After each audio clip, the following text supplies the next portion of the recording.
샬롬, 복된 화요일입니다. 오늘은 요한복음 4장 15절로 26절 말씀, 예배자를 찾으시다, 이 제목으로 말씀 나누겠습니다. 사마리아 여인과 예수님의 대화가 우물가에서 펼쳐지고 있습니다. 오늘 본문에서 예수님께서 이렇게 말씀하세요. 본문 16절을 보세요. 이르시되 가서 내 남편을 불러오라. 자, 물에 대한 얘기, 목마름에 대한 얘기를 하다가 갑자기 남편 데려와. 뜬금없이 예수님이 이렇게 말합니다. 17절 보세요.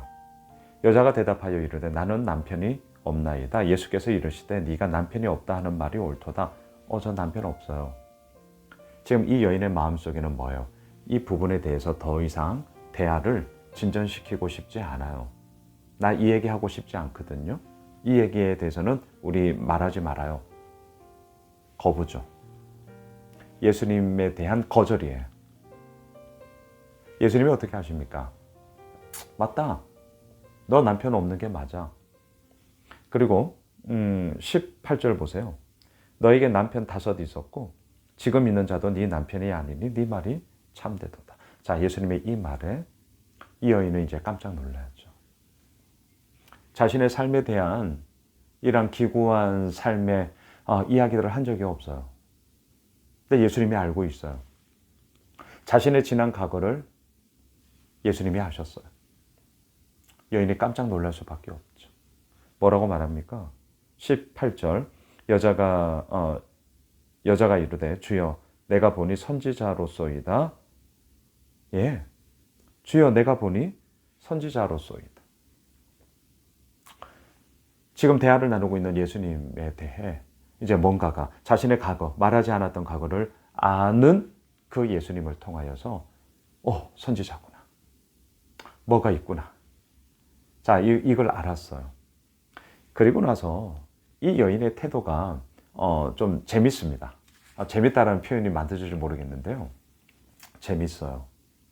뭐에 대해서 얘기하냐면 오늘 보면 20절 이하에서 보면 예배 장소에 대해서 얘기합니다. 사마리아 사람들은 그리심산에서 예배를 드렸어요. 하지만 유대인들은 뭐라고 말합니까? 이 예루살렘에서 이 예배를 드려야 돼. 자, 이것이 첨예하게 대립이 되고 있거든요. 소위 말해 신앙 논쟁, 이 신학적인 주제를 가지고 예수님께 이제 얘기를 합니다. 그러니까 이 문맥을 잘 보세요.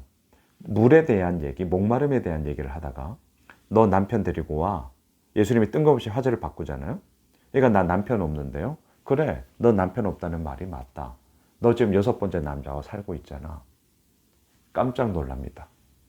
그리고 그 선지자로 여겼던 예수님께 예배 장소에 대해서 다시금 화제를 전환해서 이 여인이 묻고 있어요. 자, 질문. 우리가 큐티 할 때 늘 던져야 되는 질문 아시죠? 왜 뜬금없이 예배 장소에 대해서 얘기를 하는 걸까? 뭘까요? 이 여인이 평상시에 그리심산에서 예배해야 되는 거야? 아니면 예루살렘에서 예배해야 되는 거야? 라는 이 신앙 논쟁에 대해서 정말 깊게 고민을 했던 사람이었을까요? 어떻게 생각하세요? 저는 그렇게 생각하지는 않습니다. 예, 먹고 사는 삶의 문제보다 이 문제가 이렇게 지금 오늘 대두될 만큼 정말 이게 깊게 이 여인에게 고민거리가 되었을까? 그렇게 생각하지 않아요. 그럼 왜 이런 질문을 던질까요? 저는 이렇게 생각합니다.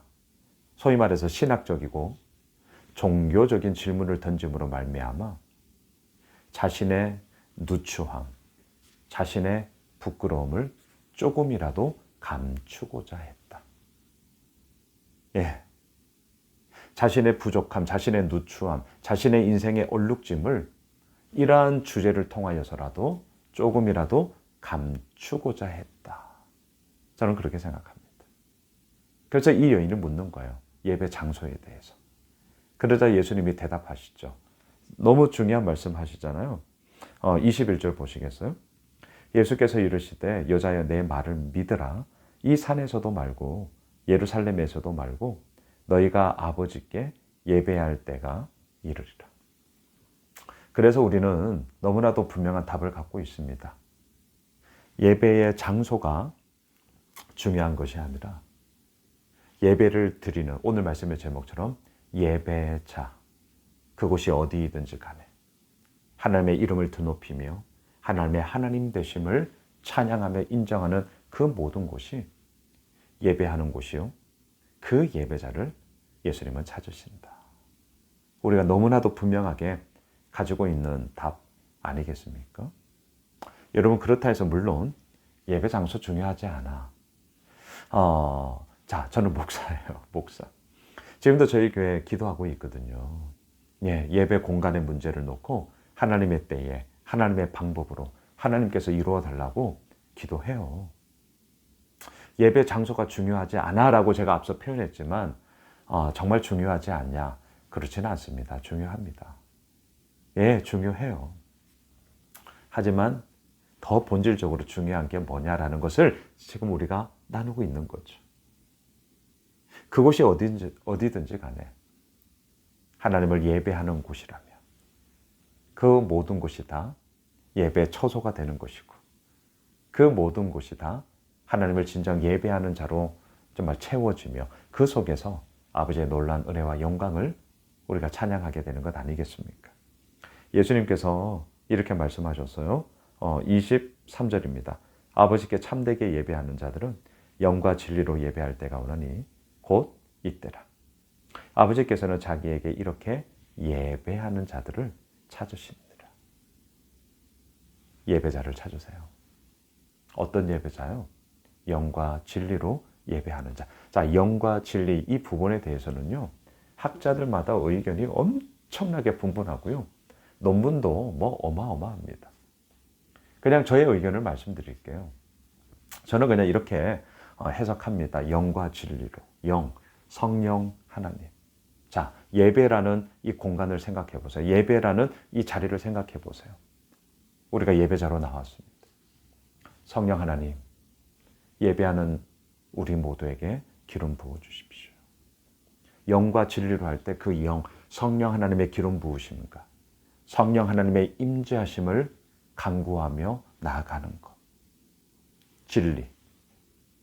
내가 곧 길이요 진리요 생명이니 나로 말미암지 않고는 아버지께로 올 수 없느니라 라고 말씀하신 그 예수 그리스도를 고백하며 예수 그리스도의 구원의 은혜를 사모함으로 나아가는 것.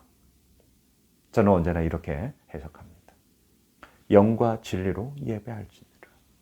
성령 하나님의 기름 부으심을 갈망하며 그 성령 하나님의 역사하심 가운데 소망함을 가지고 진리 되신 예수 그리스도가 내 삶의 주인이요 내 삶의 구원자임을 인정하며 선포하며 고백하며 나아가는 이 예배. 그 예배자를 하나님은 찾으십니다. 말씀을 정리할게요. 예배자를 찾으시는 하나님 앞에 우리 오늘도 영과 진리로 하나님의 기쁨과 하나님의 감사의 모습으로 우리 나아갑시다. 또한 우리 예수오매실교회 모든 믿음의 가족들이 영과 진리로 예배하는 예배자가 됩시다. 기도하겠습니다. 주님, 성령 하나님의 기름 부어주심, 성령의 충만함, 진리 되시는 예수 그리스도가 내 삶의 주인이요 내 삶의 구원자임을 고백하며 아버지 앞에 나아가는 예배자로 서 있겠습니다.